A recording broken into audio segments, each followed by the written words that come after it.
নমস্কার, নিউজ আজের পর্দায় সকলকে স্বাগত। সেবাশ্রয় 2 যেটা ডায়মন্ড হারবারে শুরু হয়েছিল ফলতায়, আজ তার অন্তিম দিন।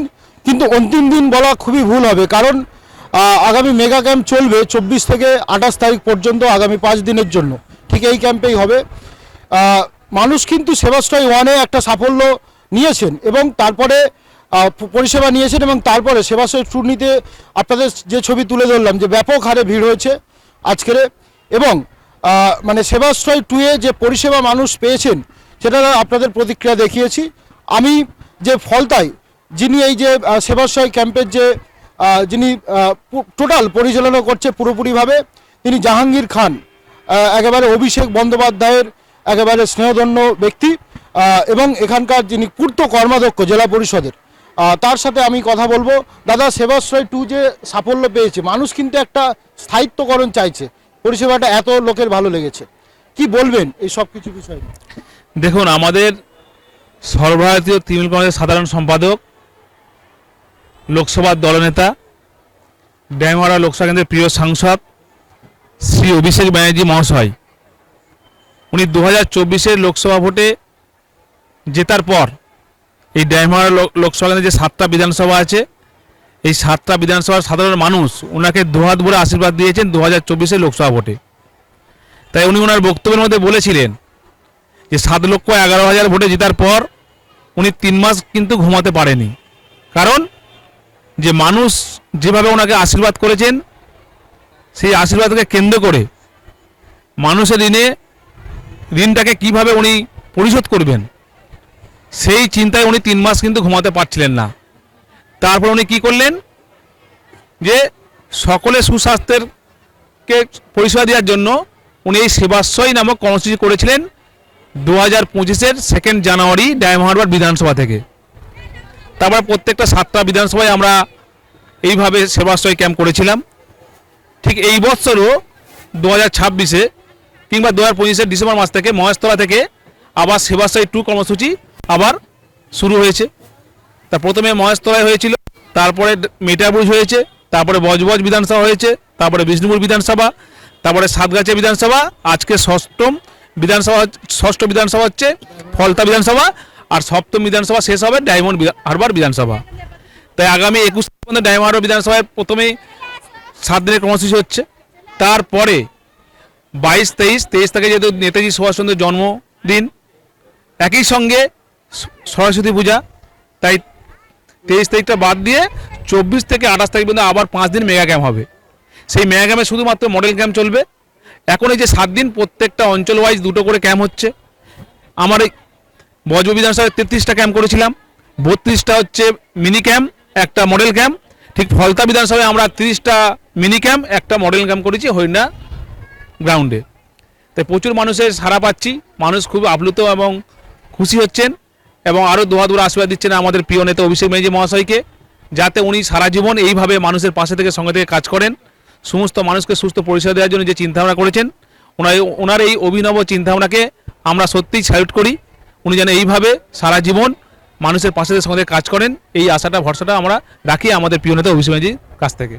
বলছি, কলকাতার অনেকগুলো মেডিকেল কলেজকে এখানে তুলে এনেছেন একেবারে অবিকলভাবে, এটাকে তো একদম মেডিকেল কলেজের ধাঁচেই করেছেন।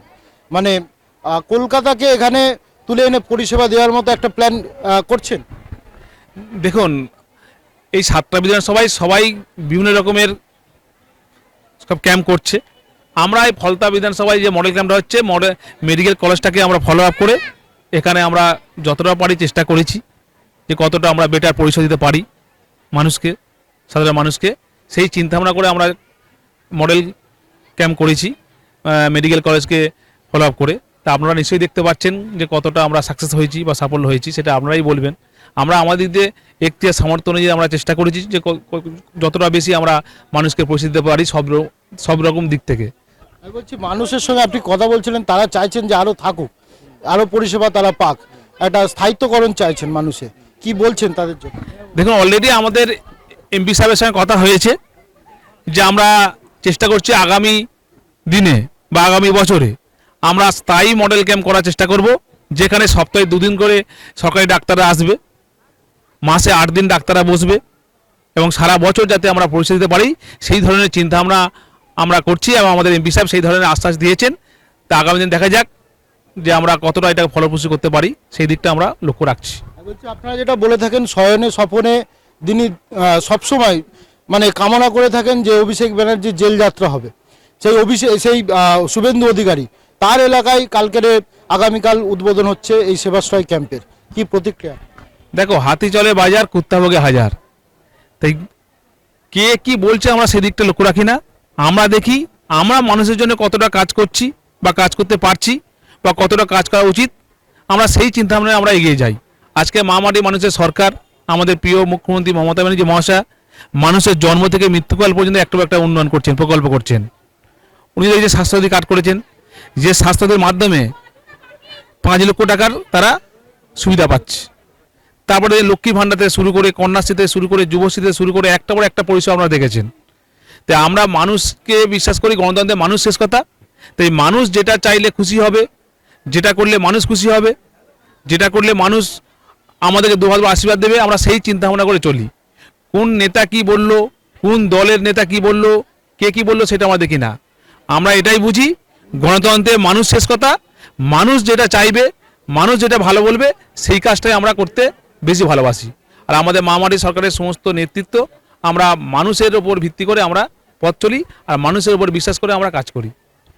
দাদা, যেটা সেবাশ্রয় এতটাই জনপ্রিয় হয়ে গেছে, সেটা মেদিনীপুরেও দাদা 2টো ক্যাম্প করছেন, মানে সেখানেও কি একটা সাড়া পাবে বলে প্রত্যয় আপনি? সারা পাবে না। বিগত বছরে যখন সেবাশ্রয় ডায়মন্ড বা লোকসভা কেন্দ্রে করেছিলেন আমাদের প্রিয় নেতা অভিষেক ব্যানার্জি মহাশয়, সেটাকে দেখে সারা রাজ্যের প্রত্যেকটা এলাকায় তারা সেবাশ্রয় করার জন্য আপ্লুত। অলরেডি দেখে নন্দীগ্রামেও তারা এক ডাকে অভিষেকে ফোন করেছিলেন। তাদের ফোনে সাড়া দিয়ে আমাদের প্রিয় নেতা অভিষেক ব্যানার্জি মহাশয় আজকে নন্দীগ্রামে সেবাশ্রয় উদ্বোধন করলেন, সূচনা করলেন। ওই এলাকায় যে সমস্ত মানুষরা যারা নন্দীগ্রামে মারা গেছিলেন, যে সমস্ত শহীদ পরিবার, তাদের বাড়ির লোককে দিয়ে উনি ওটা উদ্বোধন করলেন। পরে উনি ওখানে ভিজিট করতে যাচ্ছেন, পরিদর্শন করতে যাচ্ছেন। সেটার সঙ্গে সাথে যে নৈহাটি দেখেছেন, কাজরাপাড়ায় দেখেছেন, সেখানেও পার্থভূমিক যে আমাদের এমপি সাহেব আছে তার এলাকায়ও তারা এইবার সেবাশ্রয় হচ্ছে। ধীরে ধীরে এই সেবাশ্রয় কর্মসূচি প্রত্যেকটা রাজ্যের প্রত্যেকটা ব্লকে পৌঁছবে। কারণ আপনারা দেখেছেন যে আমাদের মামাটি মানুষের সরকার দুয়ারে সরকার করেছিল, ঠিক একইভাবে আমরা দুয়ারে দুয়ারে আমরা সেবাশ্রয় কর্মসূচি করে সাধারণ মানুষকে আমরা সুস্থ পরিষেবা দেওয়ার জন্য আমরা সেই পরিকল্পনা করছি। একটা বিষয় যেটা অভিষেক বন্দ্যোপাধ্যায় বলেছেন, অভিষেক বন্দ্যোপাধ্যায়কে জিজ্ঞাসা করা হচ্ছিল যে আপনাকে বিধানসভায় দাঁড়াতে বলছেন, চ্যালেঞ্জ করা হচ্ছে নন্দীগ্রাম থেকে। তিনি বলেছেন দল যদি মনে করেন নন্দীগ্রাম কেন, দার্জিলিংয়েও তিনি দাঁড়াবেন। যদি নন্দীগ্রামে তিনি দাঁড়ান কত মার্জিন আসতে পারে, বা দার্জিলিং যদি দাঁড়ান কত মার্জিন আসতে পারে? দেখো, এটা হচ্ছে গণতন্ত্রের মানুষ শেষ কথা। সেটা মানুষ আগামী দিনে ঠিক করবে যে কত ভোটে জিতে হবে। আমরা মুখে মিডিয়ার সামনে বড় বড় কথা বলবো চামড়ার মুখ বলে, আমি এই ধরনের কথা বলতে পছন্দ করি না। গণতন্ত্রের মানুষ শেষ কথা। মানুষ সিদ্ধান্ত নেবে যে কত ভোটে জিতে হবে, সেটা মানুষ সিদ্ধান্ত নেবে। সেটা মানুষের উপর আমরা ছেড়ে দিলাম। কারণ যেভাবে মামাটি মানুষের সরকার মানুষের উন্নয়ন করছেন, আজকে আমরা দেখছেন প্রতিটা বুথে বুথে 10 লক্ষ টাকার কাজ হচ্ছে। প্রায় 80,000 বুথে 8,000 কোটি টাকা খরচা করে আমরা বুথে বুথে উন্নয়ন করছি। তো সেই উন্নয়নের দিকে সাড়া দিয়ে মানুষ ঠিক তার যোগ্য জবাব দেবে আগামী 2026-এ যে কত ভোটে ওনারা জিতাবেন। কি বলবেন যারা এতদিন ধরে এই পরিষেবা নিতে এলো, যারা নিল, যারা আগামী সময় আসবেন, সকলের জন্য কি বার্তা দেবেন আপনার এলাকার মানুষ? আমি চাইবো যে যেভাবে মানুষ আমাদের সাড়া দিয়েছেন তাদেরকে আমরা অসংখ্য ধন্যবাদ জানাই। তারা এইভাবে যেন আমাদের পাশে সবসময় থাকে। আমরাও চেষ্টা করব তাদের পাশে থাকার জন্য, সুখ দুঃখে সাথী হয়ে থাকার জন্য ততটা আমরা চেষ্টা করব। আমরা কিভাবে আমাদের মামাটি সরকারের সমস্ত পরিষেবা প্রত্যেকটা মানুষের প্রত্যেকটা বাড়িতে পৌঁছে দিয়ে যাই, সেই চেষ্টাটা আমরা রাখবো। এসআইআরতে হ্যারাসমেন্টের শেষ নেই, যেটা দেখা যাচ্ছে যে প্রজনীর ক্ষেত্রে বা নো ম্যাপিংয়ের ক্ষেত্রে বা একটা মিসম্যাচিংয়ের ক্ষেত্রে প্রচুর মানুষকে ডাকছে। দেখুন, কেন্দ্রীয় সরকার অর্থাৎ বিজেপি নামক দলটা বাংলায় ক্ষমতা পাওয়ার লোভে তারা একটা করে একটা চক্রান্ত করছে। এর আগে 100 দিনের কাজের টাকা বন্ধ করেছে, আবাসের টাকা বন্ধ করে দিয়েছে, জল বিয়োজনের টাকা বন্ধ করে দিয়েছে, বাংলার প্রাপ্য টাকা এখান থেকে 6 লক্ষ কোটি তার বেশি টাকা তুলে নিয়ে গেছেন। তার প্রাপ্য ট্যাক্সের টাকা আমরা যে 2 লক্ষ টাকা পাবো সেই টাকাও আটকে রেখেছে। তারপরেও যেভাবে আমাদের মানবিক মুখ্যমন্ত্রী মমতা ব্যানার্জি মহাশয় যেভাবে উন্নয়ন করছেন বাংলার খেটে খাওয়া সাধারণ মানুষ স্বার্থে, তাই কোনো দিক দিয়ে তারা তারা বাংলাকে বঞ্চিত করার পরেও দেখছে যে বাংলার মানুষের কাছে তারা আশীর্বাদ পাচ্ছে না, সাড়া পাচ্ছে না। তাই এসআইআর করে তারা বাংলার মানুষকে বিপদে ফেলার চেষ্টা করছে। এর আগেও এনআরসি সিএ করার চেষ্টা করেছিল। তো ওরা একটাও একটা চক্রান্ত করছে, যতই চক্রান্ত করুক, যতই করুক হামলা, আবার জিতবে বাংলা। একদম একদম একদম দাদাকে অসংখ্য ধন্যবাদ এতক্ষণ সময় দেওয়ার জন্য। এবং তিনি মনে করেন যে ডায়মন্ড হারবারে একটা অভূতপূর্ব সাড়া পড়েছে এবং আগামী দিনে একটা স্থায়িত্বকরণ ক্যাম্পের জন্য সেটা অভিষেক বন্দ্যোপাধ্যায়কে প্রস্তাব রেখেছেন তারা। এবার কি সিদ্ধান্ত নেয় পরবর্তী সময় দেখা হবে।